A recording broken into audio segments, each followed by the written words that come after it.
Meski berada di era digitalisasi, kebutuhan buku masih diperlukan. Hal ini membuat buku bekas tetap diminati oleh warga selain harganya terjangkau, kualitasnya pun masih baik.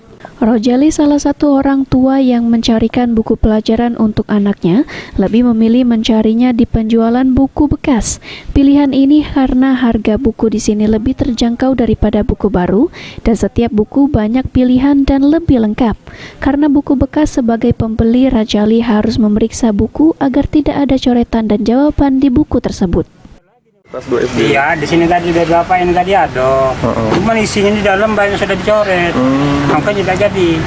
Oh, jadi kita tuh harus nyari yang bersih, Pak. Iya, biasain dulu waktu zaman kita dulu tidak pernah yang makin dicoret di bonten itu. Nah, untuk perkembangan buku bekas dewek kayak mana, Pak, sekarang, Pak? Masih laku atau kayak mana? Kalau masih sering nyari? Ya, masalah buku ini masih banyak dicari. Cuman berarti kan aku sering ke sini. Berarti pedagang sepi, berarti enggak?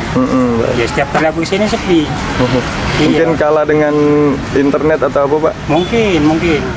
Selain perkembangan digitalisasi yang memudahkan untuk mencari materi pelajaran, pedagang dan pelanggan sedikit mengeluhkan adanya jawaban yang ada di buku bekas karena pelanggan tidak mau membeli buku yang sudah dicoret tersebut.